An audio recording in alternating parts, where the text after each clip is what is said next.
I mean, I've spoken to many former prisoners who have described the environment inside prison as a gladiator school. And what they mean by that is that if you don't fight, you can't survive. You have to fight. They say if you don't fight, you're picked on, you're told you're a wimp, you're told you're a sissy. So you have no option but to fight. I've also spoken to former prison officers who have told me that it's never been this bad before. One gentleman who recently resigned just a couple of months ago, worked for 30 years in prisons across England and Wales.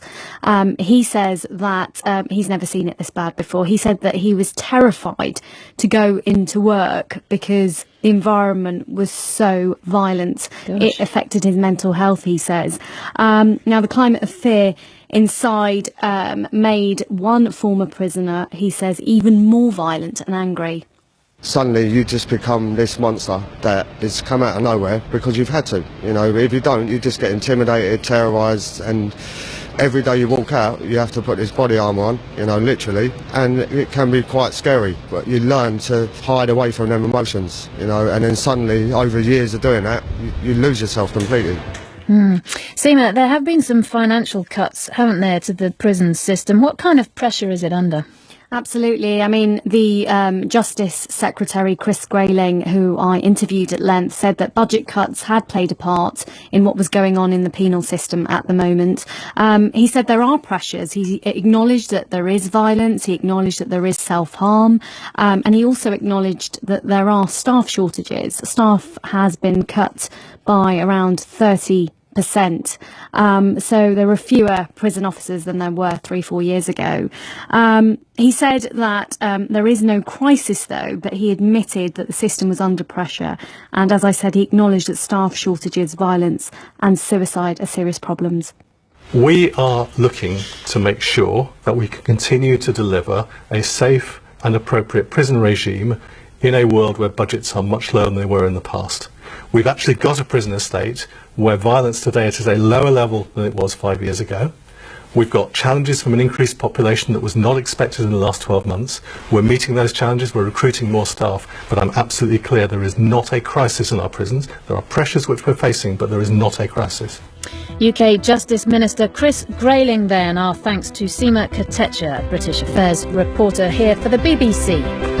Ban from football for biting a fellow player in the World Cup officially ends in October, but the controversial and talented Uruguayan striker Luis Suarez was back playing last night for the first time in a Barcelona shirt. It was just a friendly match, and it follows a decision by the Court of Arbitration in Sport that Suarez can train and play in non-competitive games. His debut against the Mexican side Leon was very short, but it did get the fans talking, as Tom Burridge reports from Barcelona.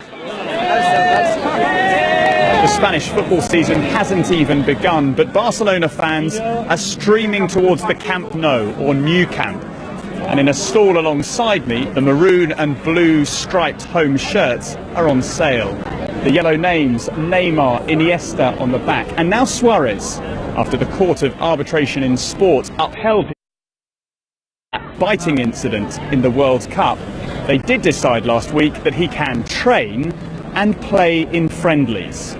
But amongst the fans from all over Spain and all over the world, there's controversy about whether he should even be playing against Leon, the Mexican side, in this friendly. I think it's an absolute disgrace. I think the fact that he's playing tonight is terrible, absolutely terrible. Do you think he should be playing?